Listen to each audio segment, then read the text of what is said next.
Spiritual Direction from Dante, Avoiding the Inferno, a book by Father Paul Pearson of the Oratory. Canto 33. Topics: Desensitizing Power of Sin, Climbing into Our Own Little Pit. We like to think of ourselves as people with standards. There are certain things we simply would not do. But life often shows us, in a painful and often humiliating way, just how easily we can abandon those standards. The teenager committed to chastity, who gives in to the sexual demands of her boyfriend in order to keep him. The good student who experiments with drugs in order to fit in with friends at a new school. But when our hearts become habituated in sin, the pressure to set aside our principles is not external. It comes from our very selves. A man goes into the casino for the entertainment and the inexpensive food, but quickly becomes addicted to gambling. And soon, he's missing work. Money is discovered missing at the store where he works. His children find their bank accounts empty. What has happened to this good man? His life seems to have gone down the drain, sucked under as by a whirlpool. But the difference between the gambler and the drowning man is that the one drowning is struggling against what is happening to him, flailing with his arms and legs to save himself. But the addicted gambler doesn't think there's anything from which he needs to be saved. Being oblivious to the danger is the most dangerous thing of all. There's no telling how long we will be dragged if we hold on to our sins. In line 2 of this canto, this scene is horribly dehumanized. The eater wipes his mouth on the hair of the eaten, displaying his utter disdain for him. His victim is lacking in dignity, worth nothing except as food. His treatment of his fellow sinner is reminiscent of those crimes of hatred in which the victim is disfigured or degraded. Somehow, merely killing the victim doesn't seem to satisfy the hatred of the attacker. The victim's dignity and humanity must be stripped away as well. Despite the pain of recalling the events that led him to hell, this soul willingly endures it for the sake of revenge. Although the souls in upper hell wanted to be remembered on earth as a sort of immortality, here, in the realm of fraud, exposure is a punishment. Telling someone's story only brings shame. And so we see the souls being reticent about themselves, but willing to tell all about their neighbors. This soul's vehemence should make the reader wary. Such tortured souls, hungry for revenge, make notoriously unreliable witnesses. Self-justification and vengeance are powerful desires that trample over the truth. In line 16, Ugolino speaks of Ruggieri's malicious plots, but makes no mention of why he himself is punished in this circle. Ugolino must be here for a reason, and the only possible reason, given the justice of the punishments of hell, is that he too is a traitor against his country. But he places the focus on Archbishop Ruggieri's guilt rather than his own. This misdirection is a classic technique for hiding one's own secret while appearing to be entirely open with the listener. Ugolino admits that he cannot plausibly deny those truths that are a matter of public record. And Dante and his readers would have been familiar enough with the general lines of this story. About what happened in the secrecy of his prison, however, no one can question his account of these things. He and his sons were the only witnesses. Ugolino, it seems, will have the last word, as there's no one to contradict him. Ugolino had been imprisoned with his sons by Ruggieri. That is merely an historical fact. It is unclear whether it is Dante or Ugolino himself who alters the story to make Ugolino's sons to be children by saying, "my small sons," as they were in fact grown men. This bit of information alters the entire tone of the story. Ugolino wasn't cruelly thrown into the tower with his little boys, but with his grown sons who were likely co-conspirators, not innocent victims of Ruggieri's vindictiveness. After months, already weakened by hunger in their imprisonment, waiting for food to be brought to them at the customary time, Ugolino and his sons hear instead the sounds of the tower door being nailed shut. They are being left to starve. Ugolino says that he is beyond grief. His heart is turned to stone, frozen. But is it frozen with compassion for his sons or with hatred for Ruggieri? Ugolino doesn't tell us. The reader is left to assume or to draw the natural conclusion that paternal love is the reason his heart hardens. But the facts seem to indicate that Ugolino is absorbed in his own pain. He admits that he spoke no more, but his silence seems to be the brooding silence of a man quietly nursing resentment and plotting revenge. In line 52, Ugolino's son, Anselm, pleads with his father, asking what is wrong. It says, "Therefore I did not weep." He presents his lack of tears as a response to his son Anselm's plea, something he does to spare his son further suffering, but his lack of tears precedes the request. He does not stop weeping because he never started. It must, therefore, be for another reason. How could it be charitable to respond to the pleading of your son with no reply at all? How would that lessen his pain? And what father would do that? Wouldn't a father say whatever he could to encourage and console his sons? To let them know in his final hours that he loves them? To remain silent for an entire day in the presence of the suffering of those you love is an act of terrible emotional withdrawal. The reader is left to wonder whether this is really about their plan or his resentment. I think what Dante intends the reader to conclude is clear. Ugolino is so absorbed in himself and his own resentments that he has abandoned his bond with his sons. When Ugolino's sons see him biting his hands, the action immediately reminds the reader of his hungry gnawing on the skull of Ruggieri. His sons are moved by compassion to act. They try to comfort him with their words and even with their own lives.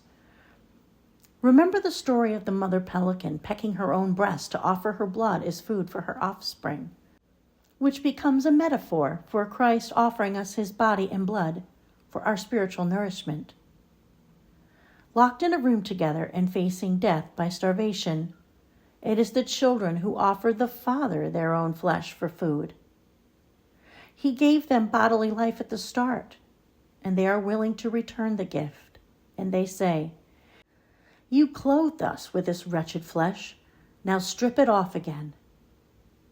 Dante uses this offer of themselves as food to prepare the reader to interpret Ugolino's final words in line 75 properly.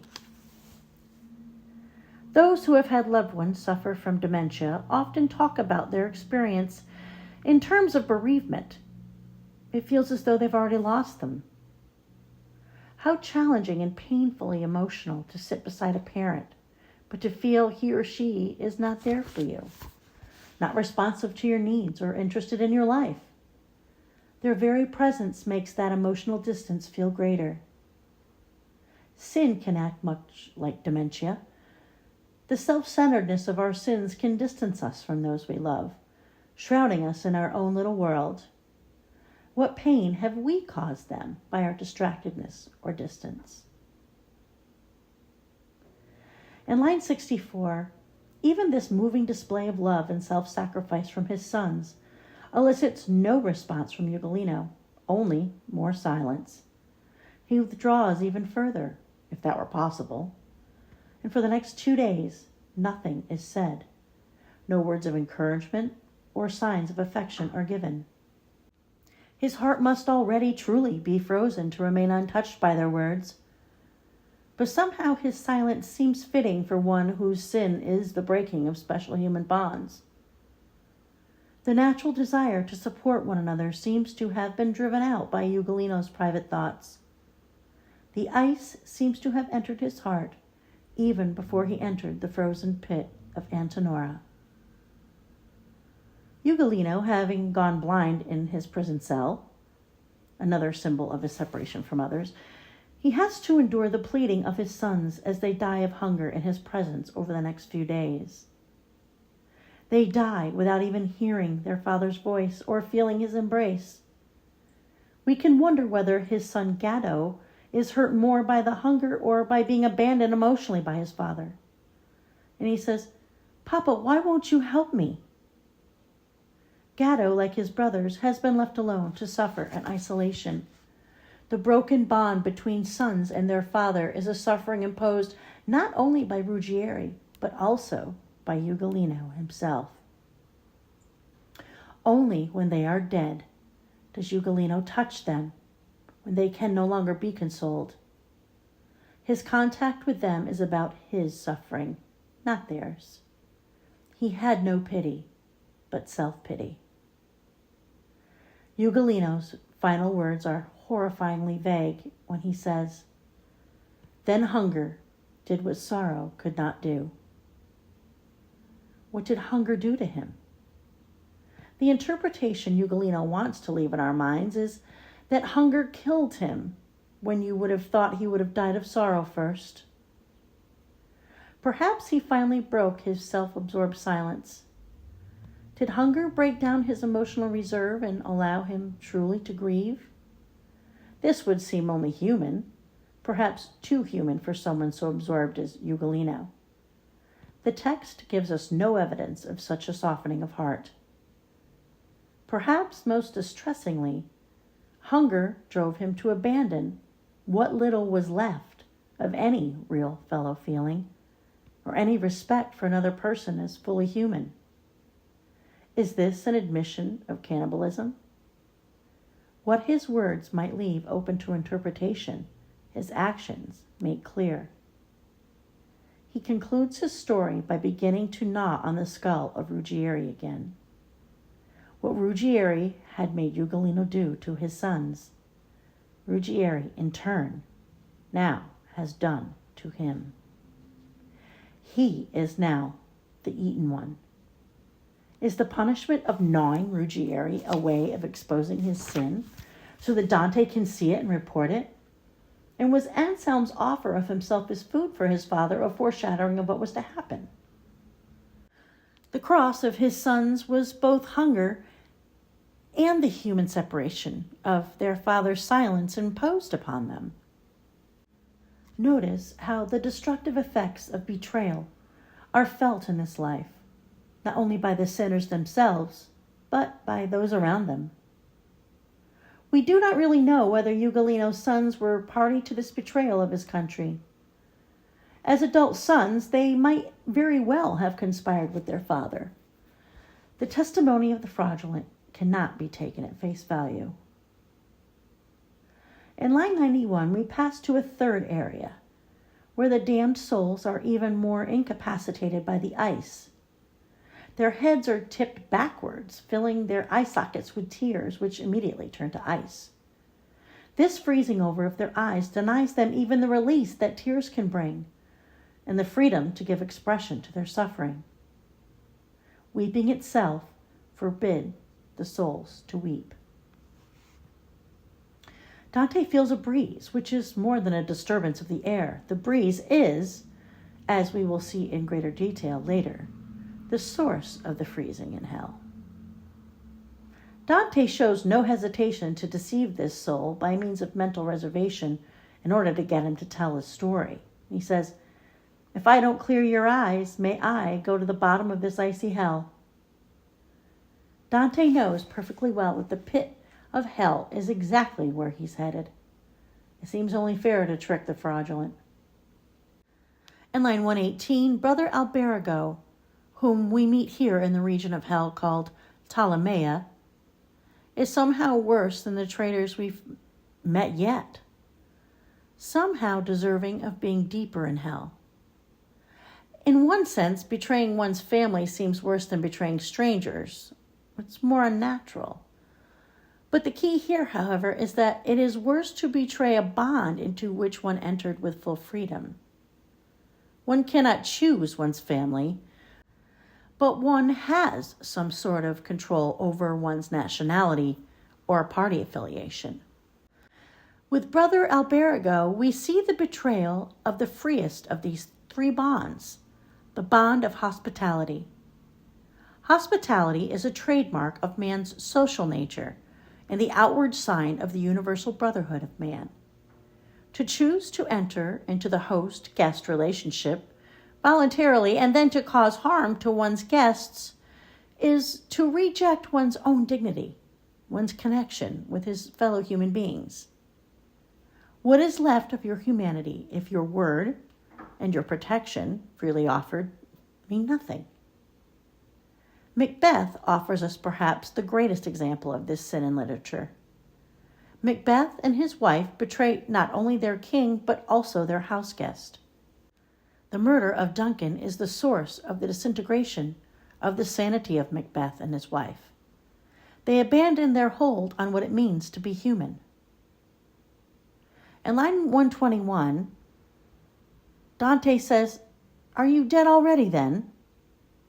Dante knows of Alberigo. When Dante left the world, Alberigo, to the best of Dante's knowledge, was still alive. And how can he be talking to him here in hell? The answer to this confusion on Dante's part is that betrayers of guests have a unique punishment in keeping with their rejection of this special bond of hospitality. Their souls can go to hell while their bodies continue to move about on earth. A demon takes over the body until the time comes for it to die. The bond of body and soul refuses to coexist with such a profound violation of human connection. What appears to be a human life is no longer human. Humanity has been sacrificed. This strange punishment helps to emphasize the destructive power of malice. When our hearts get so frozen that there's no sympathy for our brothers and sisters and neighbors, we are dead spiritually already, whether we know it or not. Alberigo has rejected human connection. He has violated his own solemn obligations. Why should he even expect Dante to play by the rules where he is concerned? If Alberigo wants a life without connection, let him have it. To be villainous to him was a courtesy, Dante says. And notice that Dante uses the language of hospitality and graciousness in the word, a courtesy.